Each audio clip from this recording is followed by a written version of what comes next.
जब मैं ये डेटा रैंडम फॉरेस्ट को देता हूँ तो वो क्या करता है, इस कंप्लीट डेटा की सब सैम्पलिंग कर देता है। नमस्कार दोस्तों, स्वागत है आपका मेरे इस चैनल पे। और आज हम बात करने वाले हैं रैंडम फॉरेस्ट की।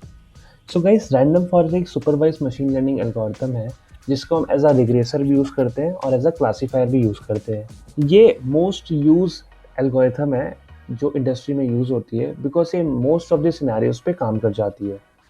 सो अब विदाउट वेस्टिंग टाइम स्टार्ट करते हैं। वीडियो स्टार्ट करने से पहले मैं आप लोगों से रिक्वेस्ट करता हूँ कि प्लीज़ मेरे चैनल को सब्सक्राइब कीजिए और बेल आइकन को प्रेस कीजिए ताकि जब भी मैं ऐसी वीडियोस डालता रहूँ तो आपके पास नोटिफिकेशन आ जाए। सो गाइस, रैंडम फॉरेस्ट मैं आपको एक एग्जांपल के थ्रू समझाऊंगा। सो सपोज मेरे पास एक डेटा है जिसमें मेरे पास 10 कॉलम्स एंड 500 रोज हैं। अब ये डेटा मैंने रैंडम फॉरेस्ट को दिया। जब मैं ये डेटा रैंडम फॉरेस्ट को देता हूँ तो वो क्या करता है, इस कंप्लीट डेटा की सब सैम्पलिंग कर देता है। सब सैम्पलिंग मतलब छोटे छोटे पार्ट्स में अलग अलग डेटा बना देता है। तो जो ये सब सैम्पलिंग करता है उसको हम बूटस्ट्रैप कहते हैं। जैसे कि एग्जाम्पल के लिए मैंने ये कहा कि जो मेरे पास 10 कॉलम थे और 500 रोज थी, उसके अलग अलग रैंडमली सैंपल बना दिए और 4 सैंपल बना दिए रैंडम फॉरेस्ट में। पहला सैंपल में उसने क्या किया, मेरे 10 कॉलम में से 2 कॉलम उठा लिए और 100 रोज उठा ली। सेकंड में उसने 2 कॉलम 200 रोज उठाई, तीसरे में 6 कॉलम 100 रोज उठाई और चौथे में 5 कॉलम्स 200 रोज उठाई। ऐसे 4 डेटा बना दिए अलग अलग मेन डेटा से, सब सैंपल पे। सो गाइस, अब करता क्या रैंडम फॉरेस्ट, रैंडम फॉरेस्ट का जो बेस लर्नर है, जो बैकएंड पे लर्न करता है, वो डिसीजन ट्री ही होता है। सो वो क्या करता है कि सपोज जो मेरा ये एक कंप्लीट डेटा है, ये एज अ मॉडल ट्रीट होता है कि ये एक डेटा है, इस पे मैंने एक मशीन लर्निंग की एल्गोरिथम लगाई डिसीजन ट्री, और उससे जो रिस्पॉन्स आया उसको मैं यूज़ करूँगा। तो जैसे 2 कॉलम्स और 100 रोज हैं, ये मेरे डेटा पे एक डिसीजन ट्री ट्रेन हो जाएगा। सिमिलरली दूसरे पे डिसीजन ट्री ट्रेन होगा और सिमिलरली बाकी दोनों पे। ऐसे चार, जैसे इसने 4 पार्ट्स पे सब सैंपल किया तो चारों पे डिसीजन ट्री ट्रेन हो जाएंगे अलग अलग सब सैंपल के डेटा पे। 4 मॉडल अलग अलग बन गए। अब गाइस, इसमें एक चीज ध्यान रखना, अगर यहाँ पे 100 रोज है, इसकी 90 रोज यूनिक है और इसकी जो 10 रोज है, ऐसा हो सकता है कि वो जो 10 रोज है वो इसमें प्रेजेंट हो। मतलब जो 200 रोज हैं इसकी, इसमें मैं कह सकता हूँ कि इसमें 190 रोज ऐसी हैं जो डिसीजन ट्री 1 वाले मॉडल में नहीं है, लेकिन 10 रोज ऐसी हैं जो ऊपर वाले जो मॉडल में थी वही थी। बिकॉज डेटा सब सैंपल रैंडमली होता है तो वो इधर उधर कैसे भी जा सकता है। अब जैसे कि मैंने बोला कि बेस लर्नर डिसीजन ट्री होता है, तो सबके माइंड में एक क्वेश्चन होता है कि फिर हम डिसीजन ट्री ही क्यों यूज ना कर ले, हम रैंडम फॉरेस्ट पे क्यों आए। सो गाइस, रैंडम फॉरेस्ट पे हम इसलिए आए हैं, जब हम डिसीजन ट्री को ट्रेन करते हैं मैक्स डेप्थ तक, तो उसमें एक प्रॉब्लम होती है। वो ये होती है कि वो जो डेटा है उसको बहुत ज़्यादा अच्छी तरह लर्न कर लेता है, जिसको हम कह सकते हैं रट्टा मार लेता है, कॉन्सेप्चुअली उसको समझता नहीं है, जिसको हम कहते हैं लो बाइस एंड हाई वेरिएंस। अब मैं सेपरेटली आपको समझाता हूँ कि लो बाइस क्या होता है और हाई वेरिएंस क्या होता है। लो बाइस का मतलब होता है जो हमारी एक्यूरेट वैल्यू होती है उसके आसपास ही मेरे सारे प्रिडिक्शन और डेटा पॉइंट्स आए, इसको हम कहते हैं लो बाइस। और वेरिएंस का मतलब होता है कि हमारा डेटा कितना स्प्रेड है। तो लो बाइस एंड हाई वेरिएंस, इसका मतलब होता है कि लो बाइस मतलब लो बाइस एंड हाई वेरिएंस, तो हमारा कुछ डेटा ऐसा होगा कि हमारा जो लो बाइस है तो उससे क्या होगा कि डेटा पॉइंट के आसपास ही रहेंगे, लेकिन जो डेटा पॉइंट्स है वो स्प्रेड रहेंगे बिकॉज हमारा जो वेरिएंस है वो बहुत हाई है। इसकी वजह से क्या होता है कि जब हम वैलिडेशन डेटा सेट पे डिसीजन ट्री को प्रिडिक्ट करते हैं तो वहाँ पे दिक्कत होती है, वो हमें प्रिडिक्शन सही नहीं देगा। जब हम ट्रेनिंग डेटा को ही उस पर एरर देखेंगे तो वो बहुत ज़्यादा कम होगा बिकॉज हमारा लो बाइस है। लेकिन जब कोई हम नया डेटा लाएंगे और उस पर हम प्रिडिक्शन करने की कोशिश करेंगे तो जैसे कि हमारा हाई वेरिएंस है तो उसमें जो प्रिडिक्शन है वो बहुत गलत आ जाएगी, मतलब अब जो हमारा एरर है वो बहुत ज़्यादा बढ़ जाएगा।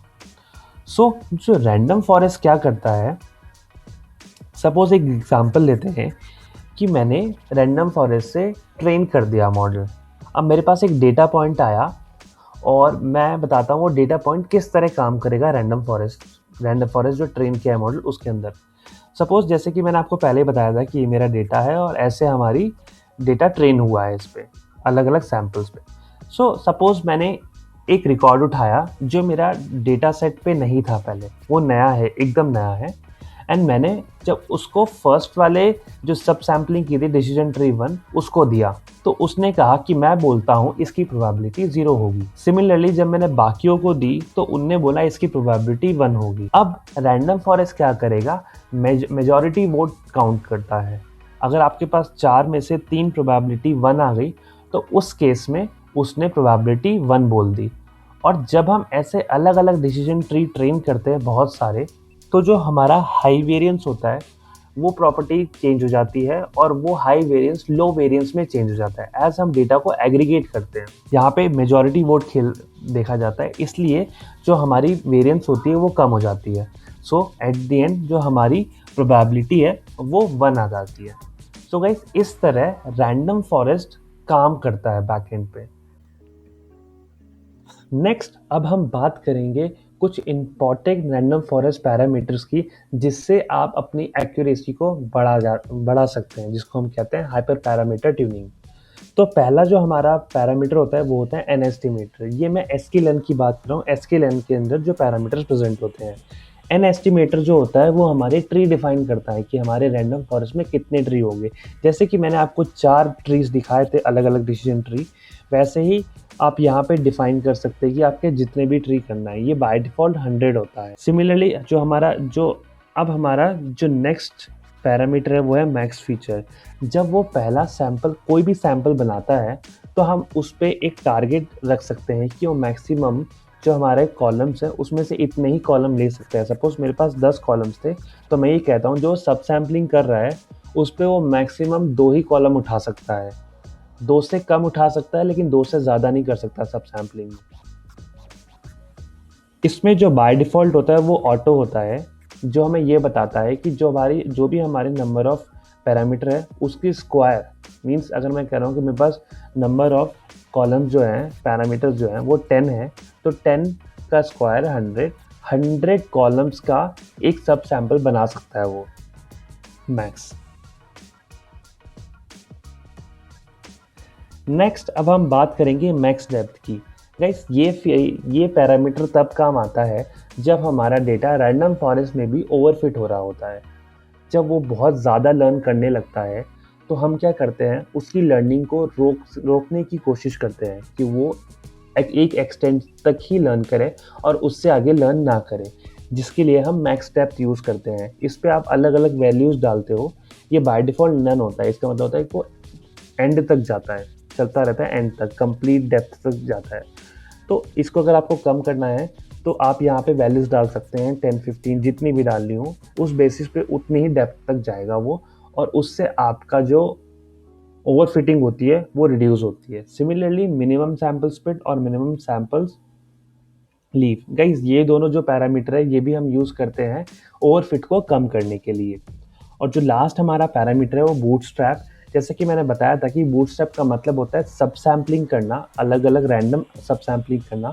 अगर आप यहाँ पे ये बाय डिफ़ॉल्ट ट्रू होता है, अगर आप यहाँ पे फॉल्स कर देते हैं the whole data set is used to build each tree, तो जैसे हमने यहाँ पे बोला कि एन एस्टिमेटर 100 बाय डिफ़ॉल्ट है तो वो 100 अलग अलग ट्रीज बना देगा और हर ट्री पे जो डेटा होगा वो सब सैंपल छोटा छोटा डेटा नहीं होगा, वो कंप्लीट डेटा जाएगा हर एक। सो गाइस ये थे कुछ हमारे इंपॉर्टेंट पैरामीटर रैंडम फॉरेस्ट के। अगर आपको वीडियो पसंद आई हो तो प्लीज़ सब्सक्राइब कीजिए PDPY को एंड लाइक कीजिए इस वीडियो को और बेल आइकन को प्लीज़ प्रेस कर दीजिए ताकि जब भी मैं ऐसी वीडियोस लाऊं तो आपके पास नोटिफिकेशन आ जाए। Thank you.